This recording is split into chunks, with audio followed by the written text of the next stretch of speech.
कभी कभी ऐसा होता है कि आप अपने आप को वर्ल्ड से डिस्कनेक्ट करके बैठे और अपने वास्ट रेंज ऑफ थॉट्स को एक्सप्लोर करें, जो इतने टाइम से घूम रहे थे, अपने सवालों के जवाब पूछ रहे थे। फाइनली आप बैठे हैं उनके जवाब ढूंढने। कभी कभी ऐसा कर लेना चाहिए। कभी कभी अपने लाइफ से एक पॉज लेके शॉर्ट पीरियड ऑफ टाइम के लिए, जितना आप निकाल सके, बैठना चाहिए अपने ख्यालों को एक बार दोहराने के लिए, एक बार सोचने के लिए कि आप जहाँ खड़े हैं, क्या आपको वहीं खड़ा होना था? क्या आप जो कर रहे हैं वो सही कर रहे हैं? एक बार ज़रूर रीमार्क्स दे देने चाहिए अपने एफर्ट्स को। खैर, रिसेंटली मैंने निहिलिज्म के बारे में जाना। ये मेरे एकेडमिक्स में भी था। एंड गेस व्हाट, निहिलिज्म के फाउंडर कौन है? ऑब्वियसली जिसने ज़ीरो की डिस्कवरी की, उन्होंने ही निहिलिज्म का कॉन्सेप्ट दिया। The one and only Aryabhata. ये फिलॉसफी मेरे दिमाग पे बहुत खटक रही थी। क्यों? बिकॉज़ इसका कॉन्सेप्ट बड़ा डिस्टर्बिंग है एंड आई एम श्योर आप सुनेंगे तो ये आपको भी डिस्टर्बिंग लग सकती है।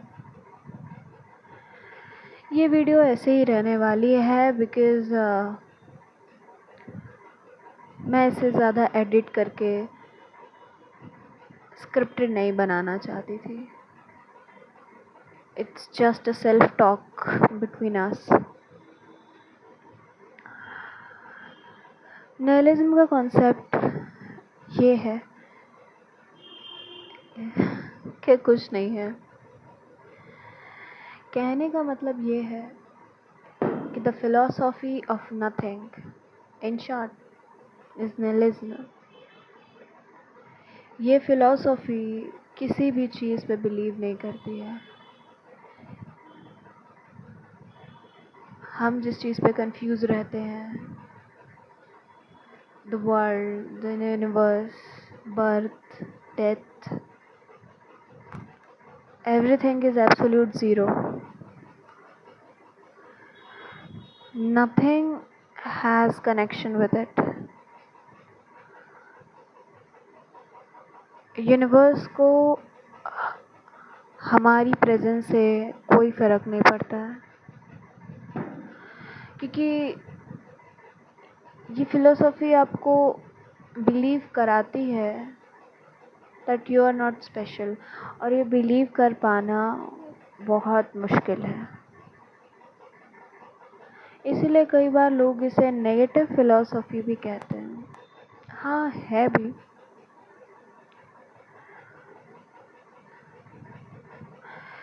पर इस फिलॉसफी को बिलीव करने के लिए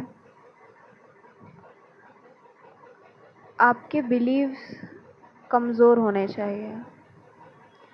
कमज़ोर इन द सेंस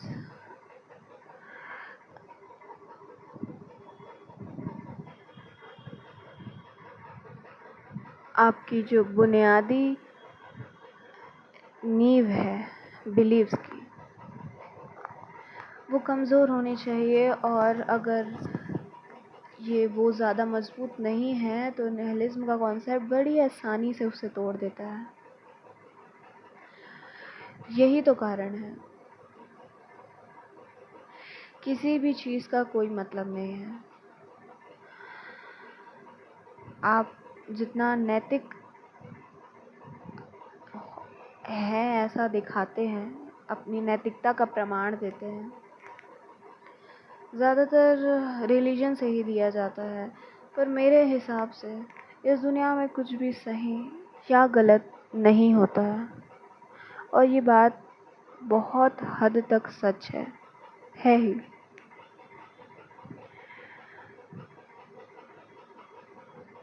अगर कोई चीज़ मेरे पर्सपेक्टिव में सही है तो इस दुनिया में किसी और के पर्सपेक्टिव में वो गलत हो सकती है। जैसे फिज़िक्स के कॉन्सेप्ट के हिसाब से inertial frame of reference, the relative velocity, हर वो व्यक्ति जिसका ऑब्जर्वेशन फ्रेम अलग अलग है उसको वेलोसिटी अलग अलग दिखती है। हमारे लिए अर्थ रुका हुआ है, पर अगर हम चांद पे चले जाएं तो अर्थ घूम रहा है।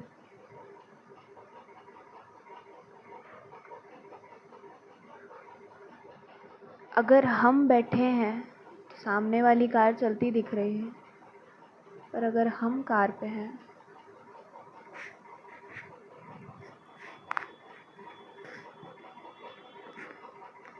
तो इनर्शियल फ्रेम ऑफ रेफरेंस बदल जाएगा और आपको वेलोसिटीज़ में बहुत फ़र्क दिखेगा।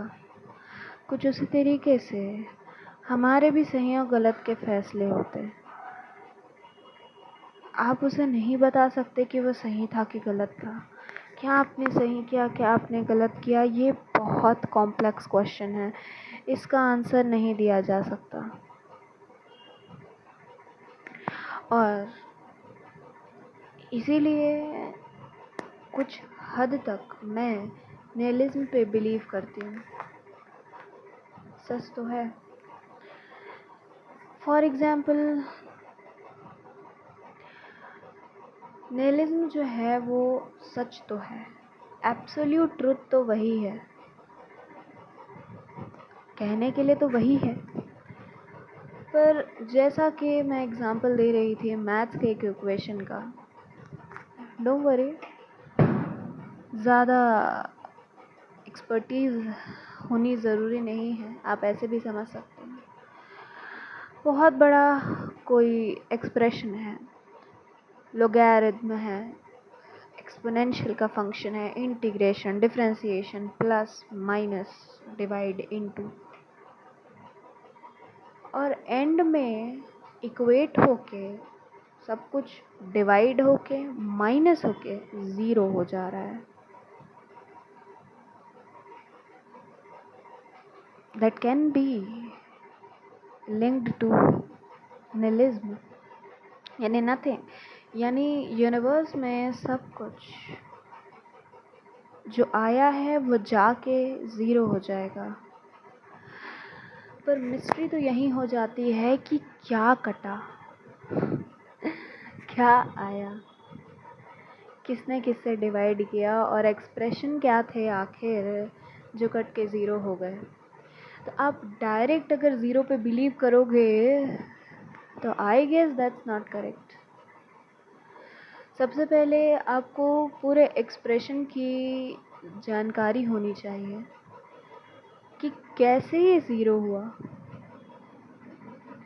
Then it's fine. आप डायरेक्ट बिलीव नहीं कर सकते। और हमारे जो रिलीजन है वो बनाए ही इसीलिए गए हैं ताकि एक आदमियों को नैतिक आधार मिले, इंसान सही गलत का निर्णय खुद से कर पाए। क्योंकि हमें कैसे पता चलेगा कि क्या गलत है क्या सही, जैसा कि मैंने पहले बताया।